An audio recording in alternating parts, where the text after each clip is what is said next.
One of Family Tree Magazine's best of 2024 is genealogy research software called Goldie May. It can help you speed up your research, untangle your family tree, and stay organized. It even has an automatic research log. It does not replace your genealogy programs, but it might replace the sticky notes on your monitor and papers on your desk. All those places where you keep notes and you figure out your research. There's lots to do for free. Get started at goldiemay.com. That's GOLDIEMAY.com.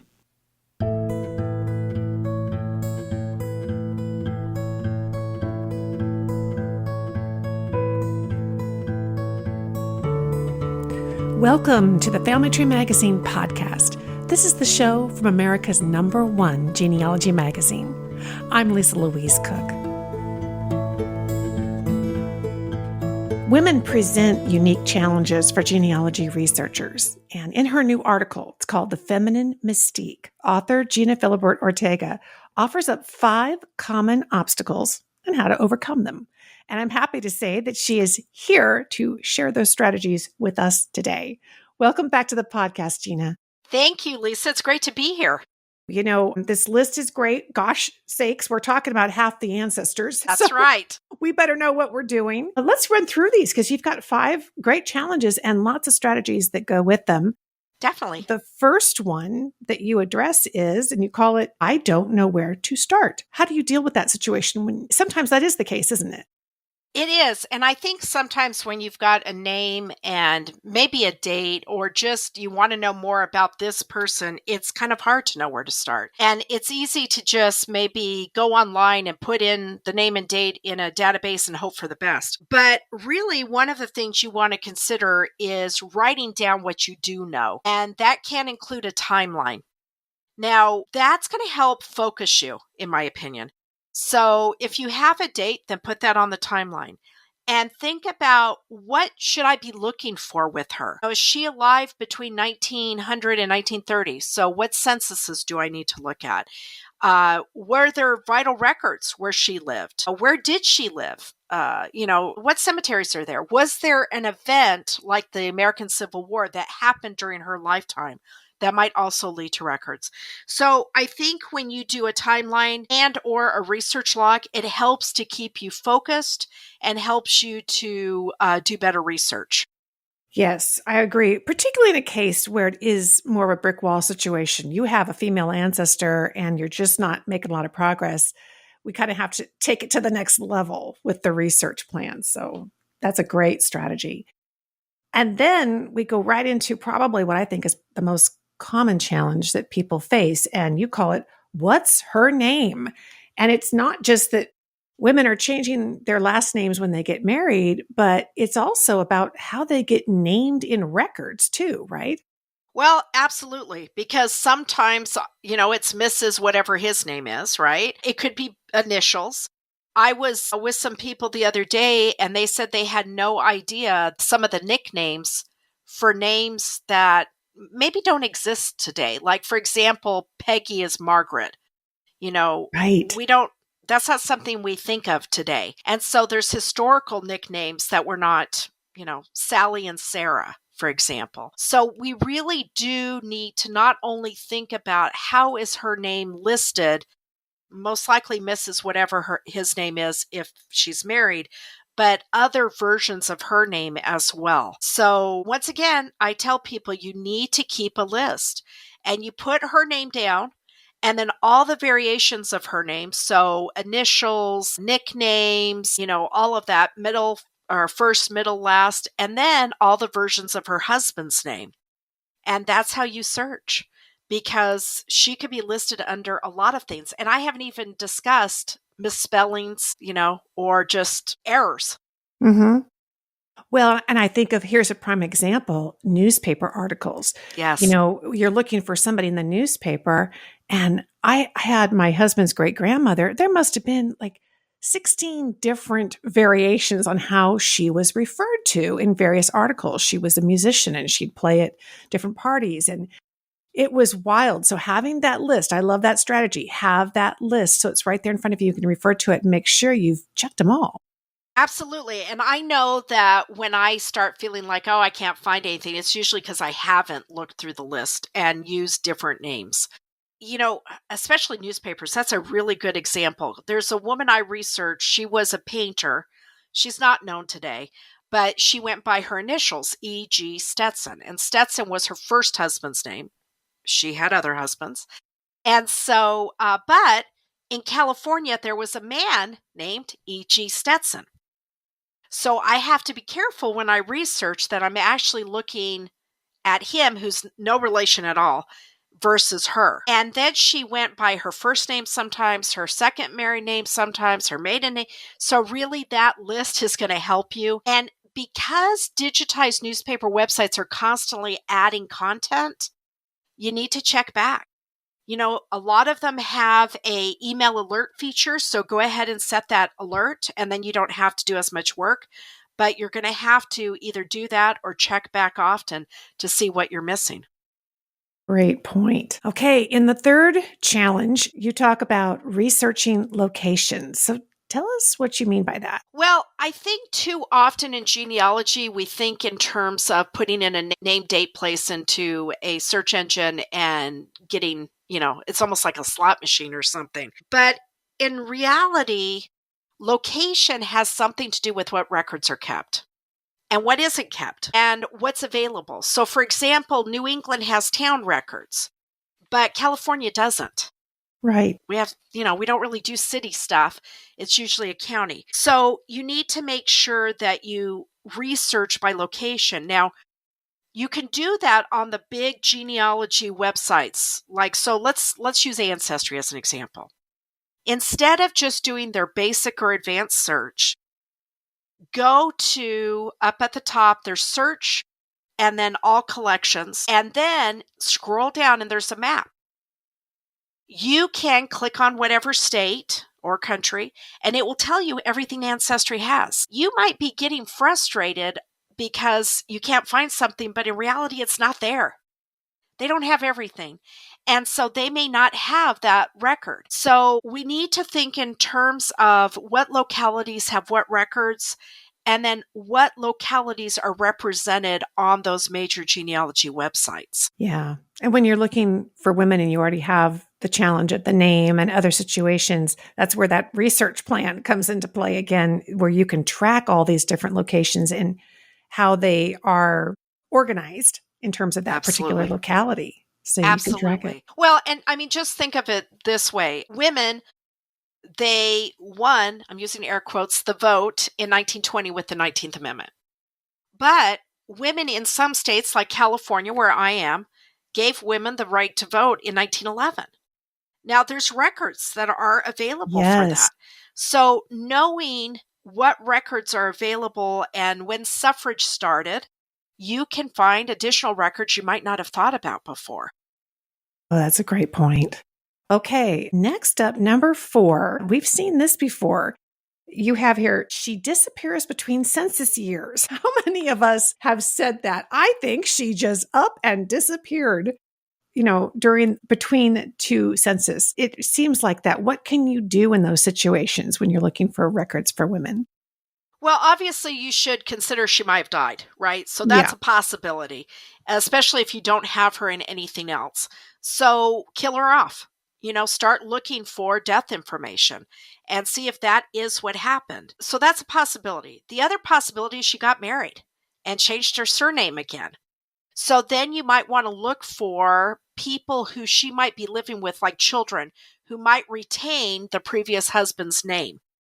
So you could also do different kinds of creative searching.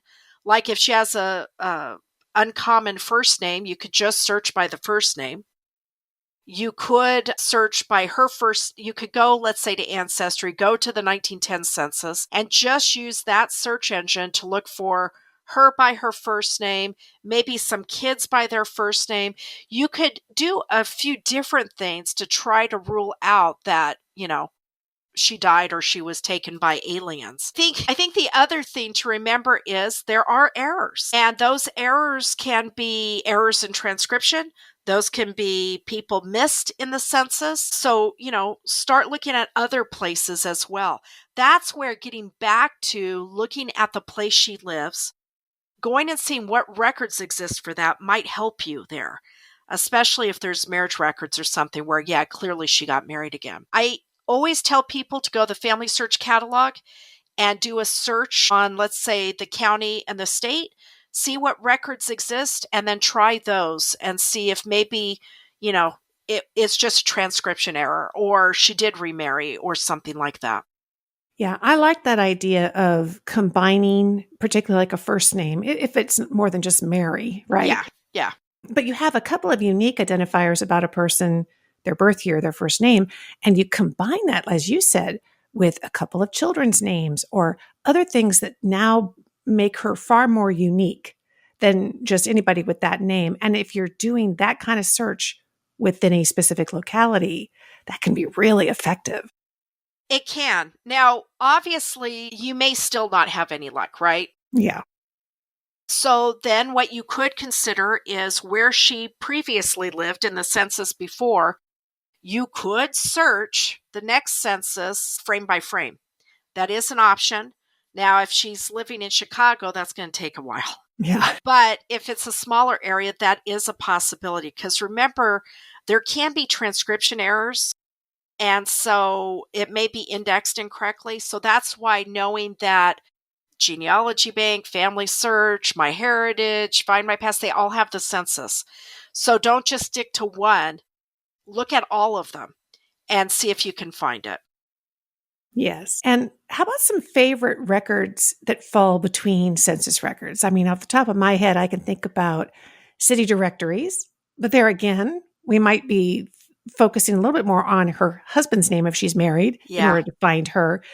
That kind of actually brings us to women are oftentimes implied in records, aren't they? they can be. Sometimes she's not named at all. It might just be and wife. Mm-hmm. But, you know, I love newspapers. They're the great equalizer. And so, yeah, city directories are an option, but women aren't always listed or they're just listed by their first name, which may not help you if she remarried if you don't know that second husband's name. So I would look at newspapers and I would, do some creative searching there. Put just her first name or put somebody who's related to her in that. One of the things I tell people is if you don't know her maiden name, then look for her married name and you might find an obit for a husband, or not for a husband, for her father, her brothers, or an unmarried sister. And then that gives you the maiden name. So, newspapers were so lucky to have so much online.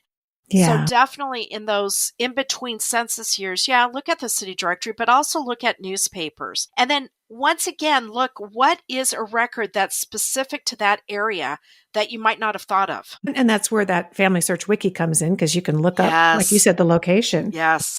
Well, number 5, we kind of touched on it. Why isn't she in that record? Are there other reasons why? Well, I gave the voting example, right? Yeah. She's not in the voting records because women didn't have the right to vote, or there were women who didn't want the vote. So she may have had the right to vote and decided not to exercise it. So there's that example. Prior to 1850, married women were covered by their husband's legal rights, called coverture. And, so they're not in a lot of things. That wouldn't be that surprising. They didn't have a lot of legal rights. So that's something to consider. It might be that she's not in the record because she's just not in the record. And so we have to keep that in mind too. That's where that timeline comes back into play. Looking at the timeline, thinking through, what record should she or what would I expect to see her in? And then, kind of following that. And like you said, going to the wiki, looking for whatever records might exist. Well, it's interesting. You mentioned the timeline, and I noticed in the article, it spans across 2 of the pages Yes. here. Talk a little bit, because I know this is really your area of expertise, is what are some of the significant points along the timeline when it comes to women's history and then therefore we need to know that in order to be able to research them. Well, when I think about some of the dates we need to be cognizant of, I think about like the American Civil War, for example, and knowing that, women may have received a pension on their husband's service. So knowing when, if he was fighting with the Union or the Confederates, it would be with the state they fought for, and the Union would be the federal government. Knowing when those were available could help you find records. Suffrage is another one. I gave the thing about women in 1911 in California. My female ancestors, they voted in 1911. Now, there were women who voted even earlier than that. Utah, it's 1870, but the records aren't extant. So, but you might find something in a newspaper. That 1850 date where you start seeing married women's property acts is an important one, because that gave married women the ability to basically act on their own and have rights to things like their kids and money they made and that kind of thing. I think the other very important date that most people don't know about is 1922. So between 1907 and 1922, American women who married men who were not U.S. citizens lost their citizenship. That was only during that time period. 1922, the Cable Act stopped that, but those women still had to apply for their citizenship. And then later, they didn't have to apply, they didn't have to naturalize, but they did have to do some court procedures, swear an oath and stuff. So, and that law changes and does all kinds of things. But what's important to know is prior to, if you had a woman who was not a U.S. citizen who married a U.S. citizen, she gained citizenship. That's why there's no citizenship papers for her. Oh. So my great-great-grandmother came from Germany, came to the U.S., married a U.S. citizen. She became a U.S. citizen because of him. It was derivative. But between 1907 and 1922, American women who married non-U.S. men lost their citizenship. So what does it mean to lose your citizenship? Well, when suffrage comes into play, you can't vote because you don't have citizenship. Now, sometimes some people do kind of get this breakthrough where they do vote and nobody catches it, but, they couldn't get passports. They couldn't, get government benefits. There was all kinds of things they couldn't do. So that's one of the examples I think we need to keep in mind, because that means records. And like you said, them being left out of a record, and you can't find somebody who isn't there. Exactly. Well, gosh, and you really, I think, made the case, and I hope everybody listening really and takes it to heart, because it's so true. You have to know the locality, the jurisdiction. You have to do the laws and how they impact them. All of that impacts records. That's what makes genealogy so fascinating, doesn't it? Well, it does. And, it's not a quick, let me do a search and 10 minutes later, I've done everything. A lot of people are researching maybe one woman for years. I mean, the E.G. Stetson I've been looking at for a decade. So, the more you learn, the better researcher you're going to be. And I think the more you concentrate on the place and time she lived, the more likely you're going to find what you need. Yeah. I have to share with you, Gena, you'll appreciate this. A couple of months ago, my sister-in-law reached out to me and she's like, I found something in cleaning out my house you might be interested in. Now, she hadn't seen this book in 60 years, but she had a book on her shelf, and it was 50 pages written by their great-great-grandmother. Oh my gosh. Who lived through the Civil War. She wrote it. She was in the 1940s when she wrote it. And my sister-in-law photocopied it, sent it to me. I'm processing it and, using AI to get it all transcribed and digitized and summarized. And I'm looking at this going, the beautiful thing is that women did tend to keep a journal or record their thoughts. They had maybe some time in the home and they could write something down. Just when I thought, I'll just probably never find anything else on this person, all of a sudden she's speaking to me again through 50 pages of her remembrances of her life growing up. It gives you hope that there's going to be other things that can surface at any time, right? And that's amazing. And the thing is, people have stuff. and you don't Yeah. know they have stuff. She didn't know she had it. Exactly. And so that's why I think, letting people in your family know that you're interested, having a public profile on Ancestry so people can find you, checking out like Family Search. Someone posted my great great grandmother's china. I love that, and so it's out there. It just sometimes takes time. Yeah. Yeah. Who knows? It might be sitting on eBay somewhere. Somebody's cleaning out their closet. And Absolutely. there's the book. Absolutely. Gosh, well, you're always just a wonderful resource for us. We so Okay. appreciate it. Of course, the article that Gena wrote is called Feminine Mystique. It is in the March-April 2025 issue of Family Tree Magazine. And I know often you teach classes and speak on this. Tell folks how they can get involved and learn more from you. Well, I think the best way is to follow me online. So on Instagram or Facebook, because that's usually where I post everything. Right now, in fact, I'm doing some teaching on women. So definitely follow me online. Fantastic. Wonderful to talk to you, my friend. Thank you, Gena. All right. Thank you.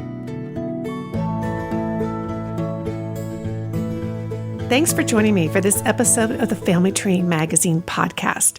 This is the show from America's #1 genealogy magazine.